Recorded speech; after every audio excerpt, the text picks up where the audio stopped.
So you're tired of chopping wood and harvesting crops, selling your cultivations for a handful of change.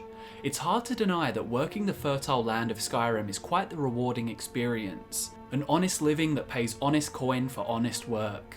But you're the Dragonborn. Forget honesty, should you really be taking orders from the local miller or some muck-stained farmhand? When you're the prophesied saviour of the land, Skyrim well and truly becomes your oyster, and many ambitious men, mer and beasts will attempt to entice you with riches and grand schemes. And when we wander into the business district of Solitude, Skyrim's most prosperous city, that is exactly what happens. We're quick to catch the eye of a particular suave, swaggering Argonian, and when I say I mean I, as he is prone to wearing an eye patch. It doesn't take much hypothesizing to deduce that this man is a pirate, and now we're faced with an all-important question. Are we willing to toss our moral compass overboard for the sake of some precious booty? Hey guys, it's Drew here and welcome back to FudgeMuppet. In this video we're going to be following the story of two pirates who found their way to the port city of Solitude. It is a tale of treasure, treachery and bloody blades, and it all begins in a seemingly inconspicuous spot right beneath the sign for Angeline's Aromatics. The first thing we'll notice is that our extravagant Argonian is chatting to another man. This one is named Sorex, and he will say, "You know you I'm can not afford a interested, scepter or Jari. two." It doesn't matter how many times you ask. and this is sure to pique an adventurer's interests. When we approach Jari Ra, he welcomes us with, You're passing through Solitude? Maybe you're looking to make some easy gold, yes? easy gold, he says. Sorex the fool just turned down easy gold. Of course there's not going to be a catch of some kind. Let's find out what he had in mind. It's easy to find things to sell. Things nobody will miss. Things from underground, or just left lying around in someone's house. I bet the two of us were very alike. So why not take the next step? We can help each other. My sister Deeja and I are treasure hunters. We like to collect things. First things first, I feel personally called out by that finding things underground statement. Is he having a knock at our dungeon clearing skills? But secondly, I'm not one to pass up an opportunity at treasure hunting. We can protect our pride by stating we're no thieves, but he will of course use his silver tongue to persuade us it is not stealing. So let's say we're listening. I knew you looked like a clever one.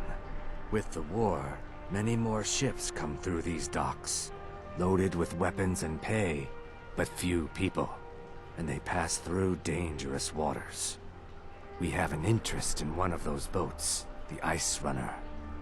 The Solitude Lighthouse will be guiding it in, but if its fire were to go out, the Ice Runner would run aground. So you want me to put out the lighthouse fire? What an interesting idea. I think if someone were to do something like that, there would definitely be a certain amount of loot to be shared. Yes, if someone were to put out the lighthouse fire and then meet me on the docks afterwards, I could certainly direct them to that loot. What would happen to the sailors on the boat? Don't worry about them. We'll make sure they wash up safe. Maybe they'll even pay us for their heroic rescue from their sad crash. Setting up a wreck? I should turn you into the guards. Turn me in? For what? What crime's been committed? I'm just making idle talk about what would most undoubtedly be a tragic event. A tragic and very, very profitable event. It would be best if we spoke little until you've completed your task. And just like that, after beating mercilessly around the bush for a while, we're left with quite the decision to make. Cryptic hints and crafty persuasion aside, Jari Ra seems to have given us a pretty detailed description of what we're signing up for. Sabotaging a lighthouse fire to wreck a ship in the perilous waters of the Sea of Ghosts is very unlike the heroic Dragonborn, but he makes a great point about the war times, and the kind of cargo aboard these ships.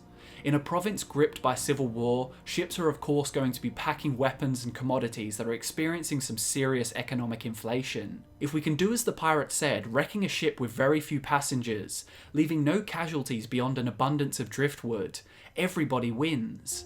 So let's head along the misty shores of the Sea of Ghosts, keeping our eyes peeled for the great beacon at the precipice of the cape. The walk up the spiralling staircase offers a moment of reflection, but it's hard to feel much guilt when the charismatic Argonian has assured us that this is as close to a victimless crime as you're going to get in Skyrim.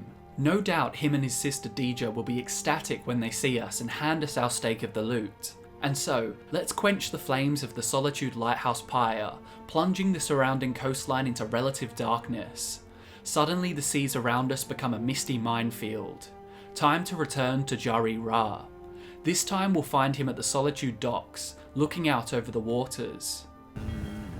Looks like you had no trouble. I put out the lighthouse fire. The effects have already been felt. The Ice Runner has failed to dock on time.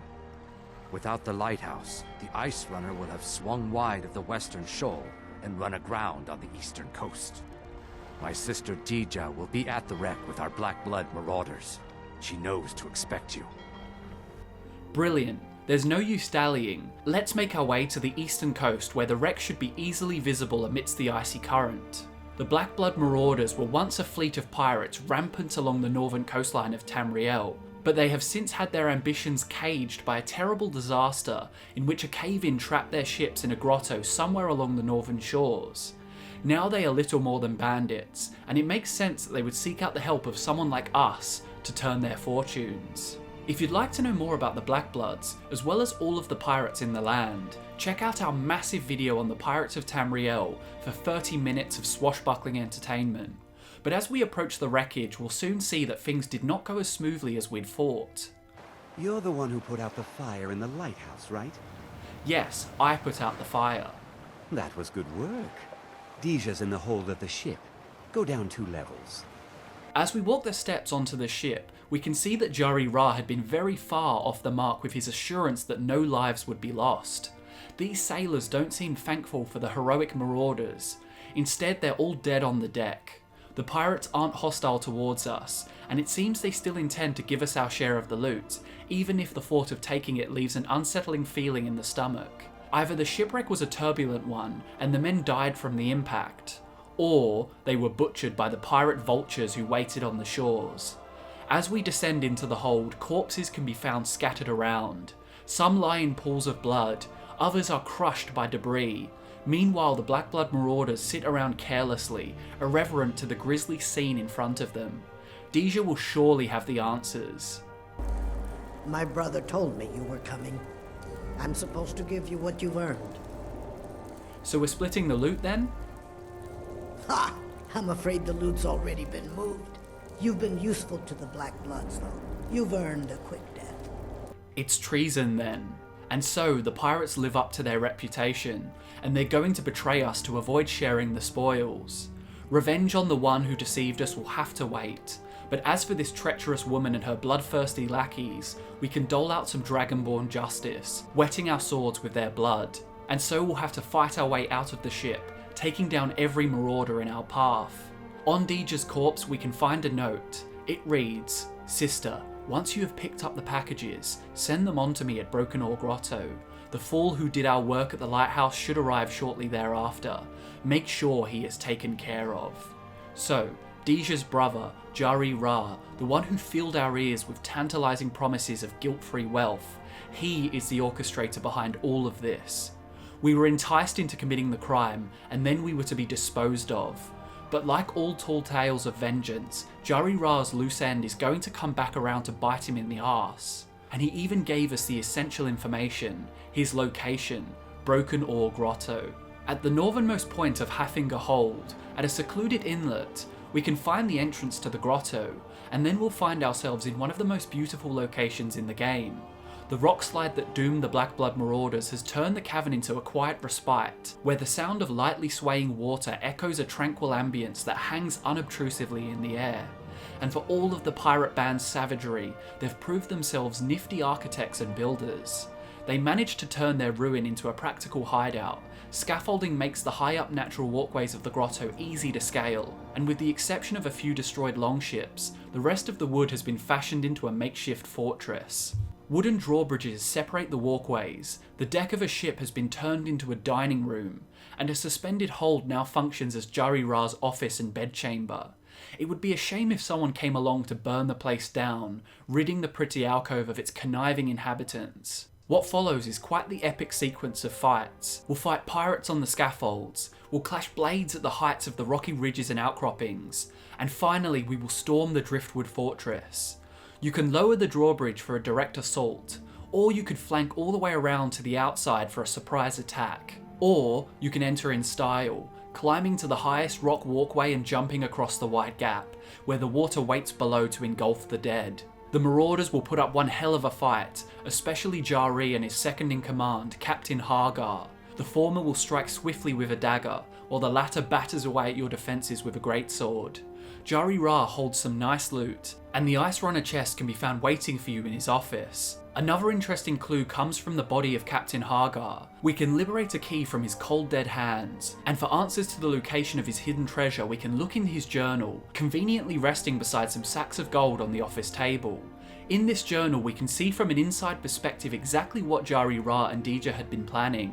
But more importantly, we learn that Hagar's stash is hidden beneath the murky water, submerged on the deck of the sunken ship just below the fortress.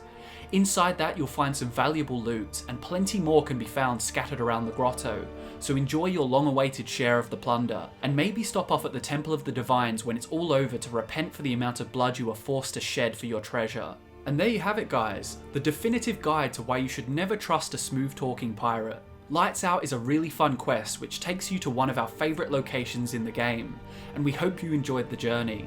If you did, maybe give the video a like, and if you're new to FudgeMuppet and want more Elder Scrolls content delivered daily to your YouTube feed, consider subscribing and ringing the bell. Thank you so much for watching guys, I've been Drew and I will see you next time.